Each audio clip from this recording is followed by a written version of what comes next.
this episode of Newt's World. In 5 months, we will have finished the election process on Tuesday, November 5th, voting for the next president, 11 governors, 34 U.S. senators, 435 House members, and all sorts of state legislators. So what are the key issues voters are considering? And at the national level, what states are blue, red, or could possibly vote either way? How close is this election going to be? Here to answer all these questions and more, I'm really pleased to welcome my two guests. They're among the most experienced and well-known pollsters in the Democrat and Republican parties. John McLaughlin is the CEO and partner at McLaughlin and Associates, a national survey, research, and strategic services company. He has worked professionally as a strategic consultant and pollster for over 35 years. He's worked as an advisor and pollster for President Donald Trump. And Doug Sosnik. Doug served as a senior advisor to President Bill Clinton from 1994 to 2000, playing a key role in policy, strategy, political and communications decisions in the White House. He has advised multiple U.S. senators, governors, Fortune 100 corporations, foundations, and universities for 35 years.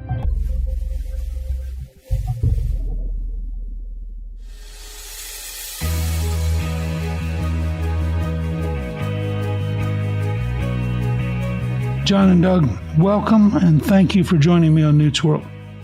It's a pleasure.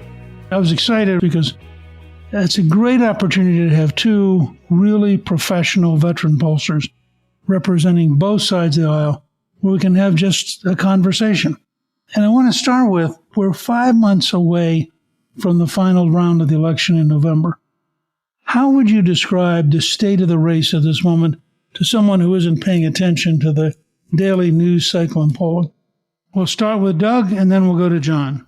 Thank you for having me today. I would say that the race has been pretty stable and static since last November, and that's despite a number of events that have happened around the world and in the United States. Donald Trump has had, I would say, a narrow but durable lead, both nationally and in the key battleground states. Essentially, I think you have three groups of people right now. You have the people that love Trump and are going to vote for him no matter what. And then you have the people who hate Trump and are going to vote against him no matter what. And you have the third group that really is not thrilled about either choice and has largely tuned out of the election because they don't like their choices. So I think the architecture of our country right now, the political divisions of our country, which we can talk about if you like, which I think are based largely on education, has created a narrow, divided country that currently is to Trump's narrow advantage. John, how do you see it? I largely agree with Doug. Actually, it's been more stable. It goes back to Biden at some point, what I call the surrender of Afghanistan. And it's on our website on the monthly polls that we publish from McLaughlinonline.com. We were never ahead in the national popular vote for Trump in 2016. It was always an electoral battleground state play. Same in 2020. It was never, when he was trying to get reelected. By the way, there was one point, Doug having worked for the Clintons, he probably has moments like this. At one point, I had flown back from Europe after seeing some clients. They said, you have to be back here for a meeting. You just did a round of polling with Tony Fabrizio and the campaign. You got to come back for an Oval Office meeting. And it was March 13th in 2020, come back into the office, and President Trump gets up from behind the desk, and it's Jared, Brad Parscale, myself, Tony, Brian Jack, and others. And he says, I think I have to shut travel down to Europe tonight. I looked at the others and I said, that's too bad. I was carrying all these crosshair books with polls that said we were going to win. I just chucked them. And from then on, it was always, we were in a battleground. Again, electoral votes. We were losing the national popular vote from that point on, and we were going to win by electoral votes. But this time, at some point in September 2021, we went ahead in the national popular vote. And as Doug said, it's been fairly stable where there's a certain amount of voters who disapprove of Joe Biden, and we're skating up among those voters. And because it wasn't just the surrender of Afghanistan and weakness, it was also inflation was triggered at that point, and it became really the most important issue. We've held that steady lead up until like last week. We put out national numbers, and he's ahead 47, 43% Trump over Biden. And there hasn't been much change. And you can aggregate the data over periods of time. And the real difference is there is a Biden 2020 voter that's now voting for Donald Trump in 2024, who is they're 4 or 5% of the electorate. There's another 4 or 5% that's undecided. But that Biden 20 voter, Trump 24 voter, they're a quarter black, quarter Hispanic, average age is 35. They're parts of the Obama coalition coming to Trump, and it's very different. I don't know if I'm adding on what John said or building on it, but if Biden loses, and I think he still has a decent chance of winning, but if Biden were to lose, I think we would look back at the period that John mentioned in the summer of 2021 and in the fall as the key moment. Trump never had 50% job approval for, I think, a single day when he was president. Biden had a mid to high 50s job approval until July of 2021. But it was a confluence of 4 events, a couple of which John mentioned, that really created Biden going upside down on his numbers, and he never recovered. The first was the 4th of July when he did an event on the South Lawn, and he declared basically victory over COVID and said by Labor Day we'd be back to normal. Then there's the August withdrawal of Afghanistan that John mentioned. And then, as John mentioned, also in September was the first month that we had over 6% inflation. The fourth thing, which is probably a big factor in what drove the inflation, was we began by the end of September, early October, to really start suffering supply chain problems. And so if you look at all the polling of Biden's job approval, you can see that his lines crossed in the summer of 2021. And where his job approval was in early November of 2021, it has largely stayed frozen since then. So what you're describing, both of you, is a country in which a very large percent, maybe above 90, 92%, have sort of made their mind up. And they're not open to the argument of the other side. I mean, Trump supporters aren't going to listen very much to whatever Biden's people say, and Biden's supporters aren't going to listen very much to whatever Trump's people say. And the question is, if the momentum stays about as it is now, you're going to come down to a fairly narrow election. Or do both of you expect that? I think that's what the likely expectation is.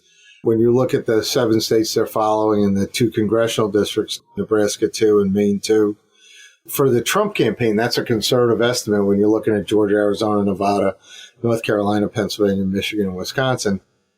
You're looking at those states and saying that's where the election's going to be decided.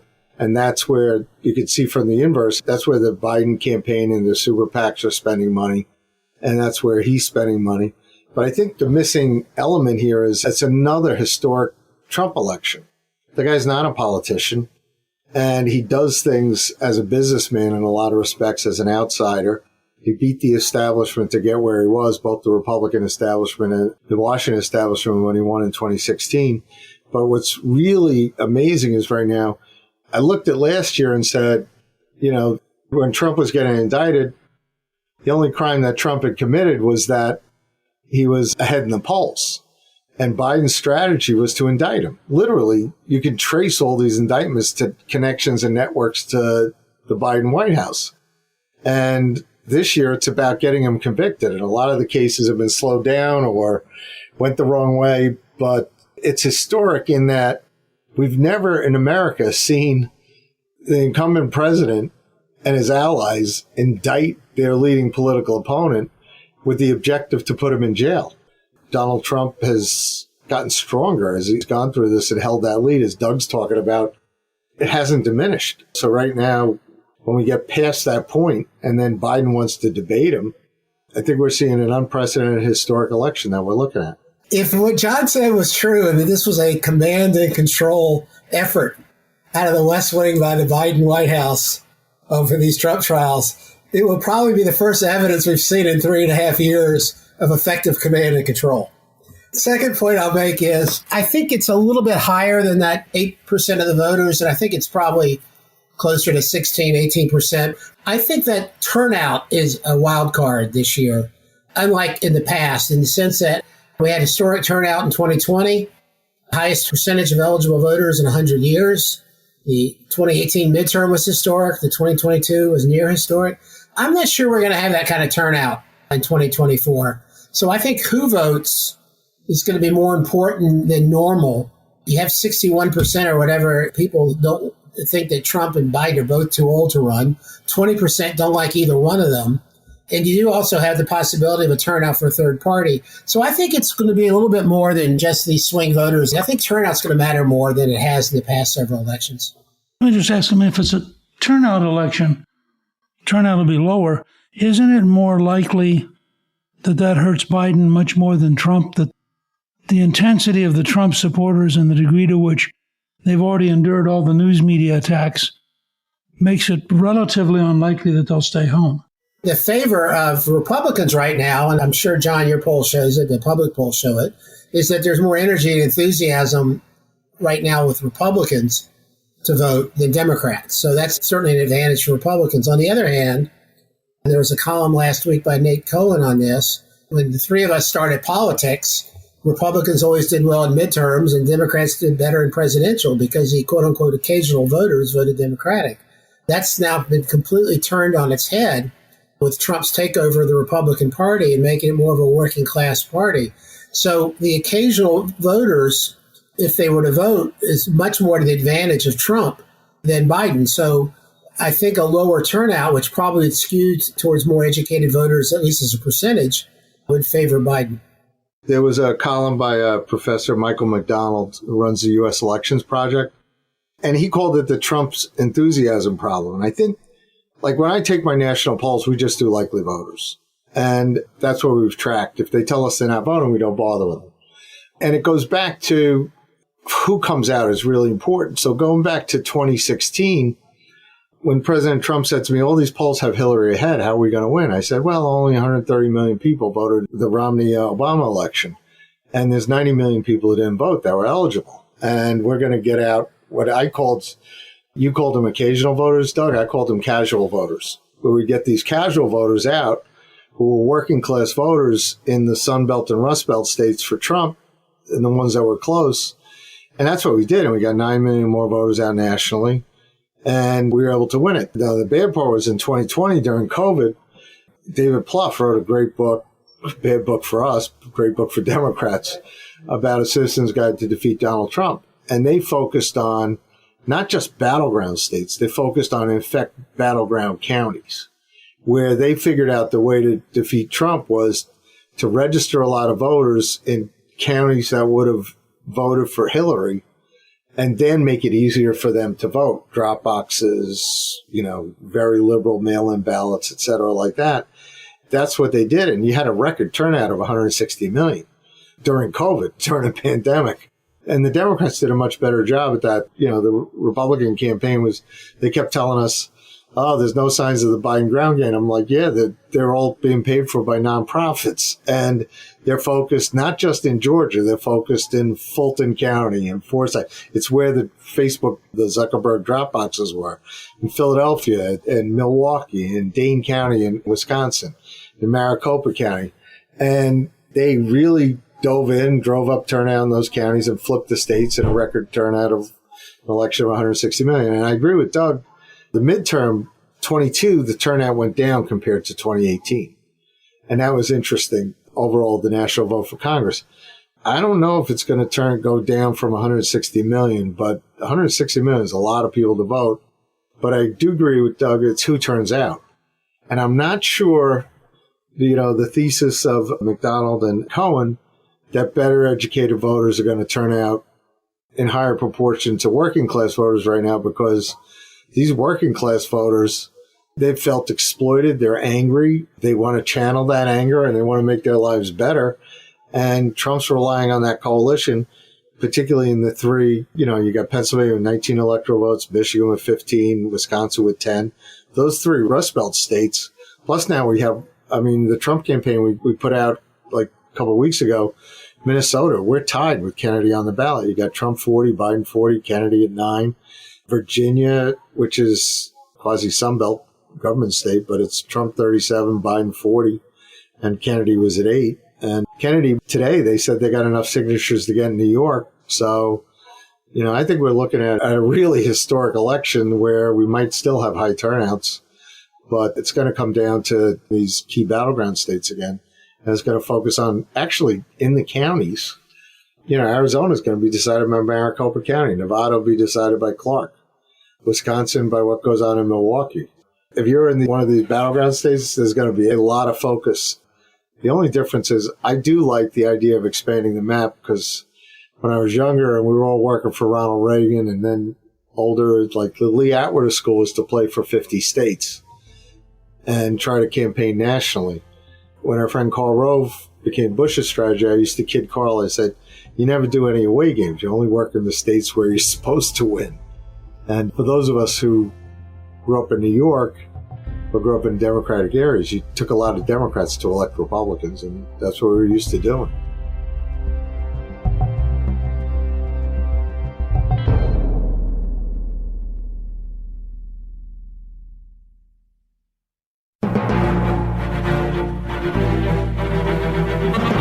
It struck me in 16 that Hillary was not ahead enough nationally to win the swing states, because she was going to carry New York, Illinois, and California by such big margins that if she didn't get further ahead, she would not have any votes left in places like Michigan, etc.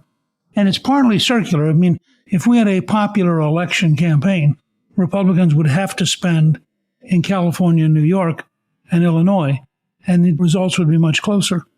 The same thing in 2020. Biden's national margin was less than the margin of his victory in California and New York. So he actually, if you take those two states out, the other 48, Trump got more votes. But now, when you get to the so-called swing states, some of which were a surprise to me as a guy who represented Georgia for 20 years, I frankly did not think we would lose the state. But New York Times poll back at the end of April, beginning of May, they show Trump up 12 in Nevada, him up 10 in Georgia, 7 in Michigan, which I'm dubious about. But those begin to be the kind of numbers where they're not swing states. Both of you guys have advised campaigns, you understand strategy. Isn't Biden in danger of seeing his map of opportunity shrink to a point where there's not enough in play? First of all, the Electoral College has favored Republicans the way it votes. The last two Republican presidents elected lost the popular vote. It's 6 points more favorable now than it was in 2020 due to reapportionment and redistricting. And if you look at the current polling, I don't think Biden's behind by those numbers you just said, but he is behind. The map and the options for Trump are a lot better than Biden. I think Biden only has really what I call 1.5 options. There are, if you want to say 7 swing states, include North Carolina, there are 3 Rust Belt states that are competitive, Pennsylvania, Michigan, and Wisconsin. Then you have 4 Sun Belt states, North Carolina, Georgia, Arizona, and Nevada.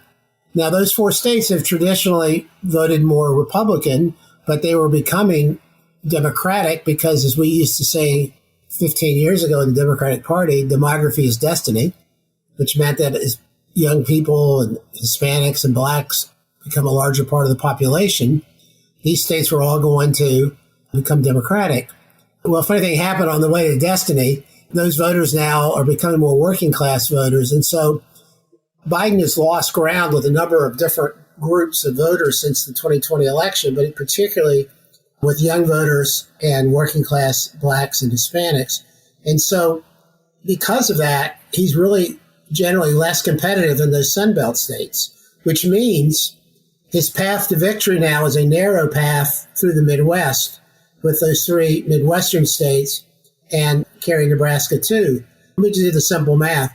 If Trump wins North Carolina, which he's favored, and Georgia, which he's favored, he's at 251 electoral votes. So he has multiple paths to 270, starting with the fact if he carries Pennsylvania, the election's over. So I think Biden's really only has, as I said, 1.5 paths. I don't see how he wins the election without winning Pennsylvania and Wisconsin. If he were to lose Michigan, his other option is Arizona and Nevada, which will probably have abortion and ballot initiatives. But that's really, I think, his 2 most viable paths, with the Midwestern version overwhelmingly, he has a better chance. Trump, on the other hand, has multiple options to 270. I would agree with that. We're closer, but you can't take any of these things for granted. And when you're looking at, like we said, in Georgia, when it comes down to Georgia, the reason why I think we're in better shape is the late speaker there, Ralston, got a new voter law passed where if you vote early in person, you vote by absentee, you vote on election day, you got to show ID. And Biden denounced them. They got the Major League Baseball All-Star game moved and everything like that. But, in 2022, you had honest elections, but the number of write-in absentees, because the Secretary of State doesn't keep track of Dropbox versus write-in absentees, but there were 1 million paper ballots out of the 5 million. And in the midterms, it dropped to 250,000. And it's because the drop boxes, you can't have somebody drop up and throw in 30, 40, 50 ballots anymore. They're in government buildings and they're secured and you can throw in one. It's kind of like the way they do it in Florida. So Georgia is probably a better shot for us.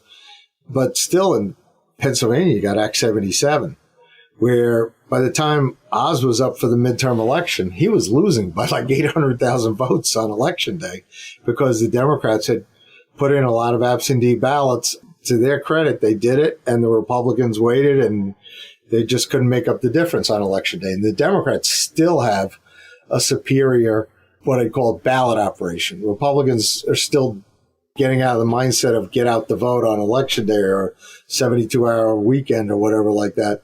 As you mentioned, Speaker, it starts in September. It goes through October. Most states are voting. And if the Trump voters don't get online the first day of early in-person voting, if they don't change their mentality about getting their votes in for Donald Trump as soon as possible, and the same with independents and Democrats, I believe, we could find out a much closer election day race that comes down to the handful of states that Doug mentioned. Well, they're getting mixed signals, though, about this, starting with your candidate. I think that's true, although he has sort of begun swinging towards admitting that the election starts in September. And I have a hunch their ads are all going to say that. He agreed to an early debate, so we'll see. Mark Halperin put out a map that had Republicans at 266 and Democrats at 226. And he had 4 states, Wisconsin, Pennsylvania, Arizona, and Nevada, still up in the air. But I'm puzzled because he assumed that Michigan would be red. It seems to me that Michigan is legitimately up in the air still, that the margins aren't big enough there for Republicans to relax at all. Am I missing something about that? I don't think so. The Real Clear Politics average is 47-46 in Michigan.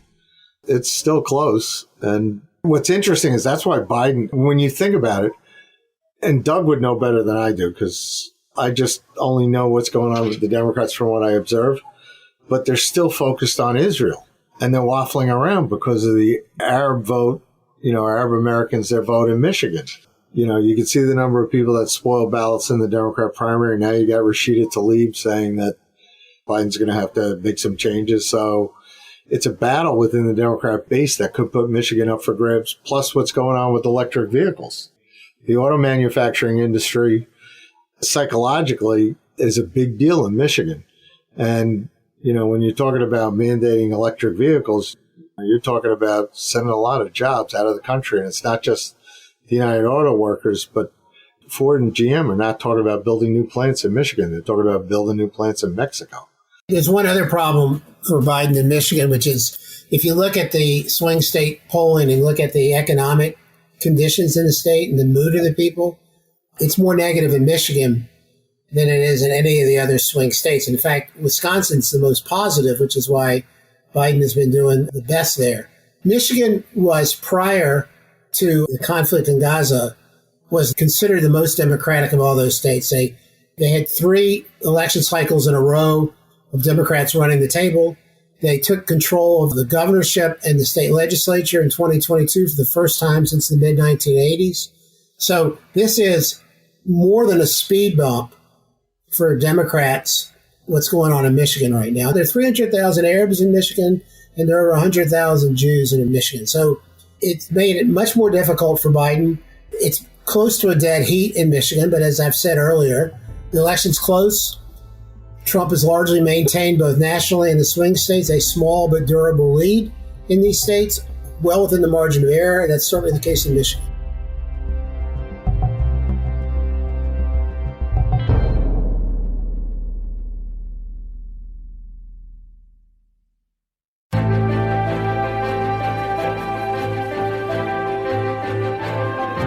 Given all this, what do you think the dynamic will be of Robert F. Kennedy Jr.? Well, I apparently have a different view than President Trump, because my view is that all these minor party candidates hurt Biden more than Trump. And that I don't see, as John has pointed out, Trump's favorability and other numbers have gone up in the last 18 months.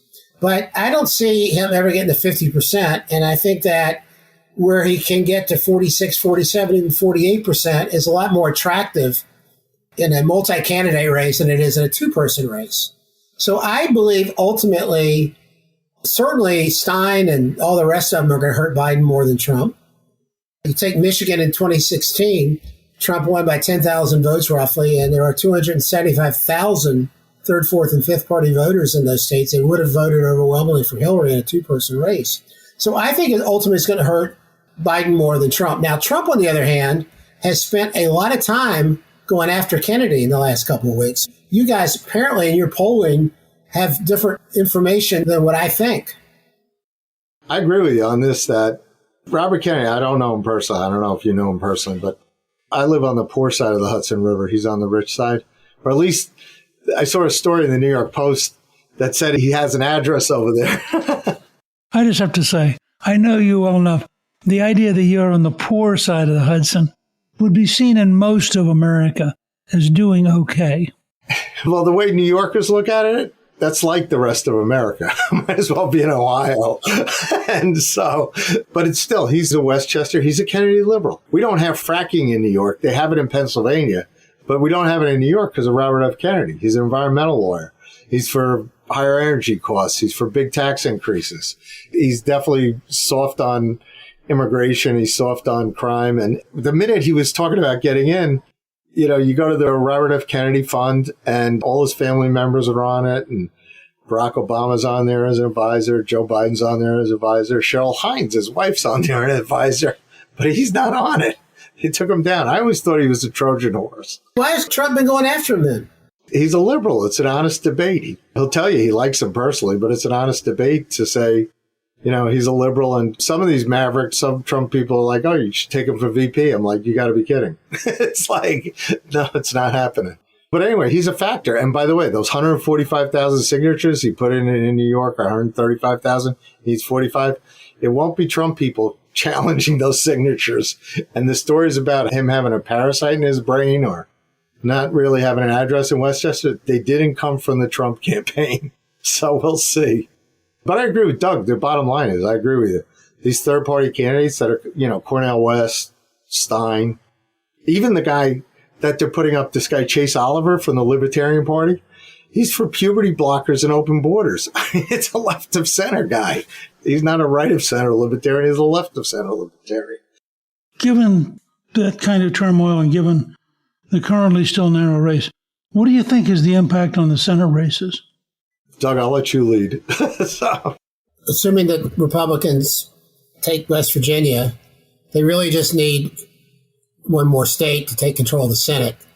I think the two places that Democrats are most vulnerable to the top of the ticket is in Montana and Ohio. In Montana, Trump did and will probably carry it by 20 points or more.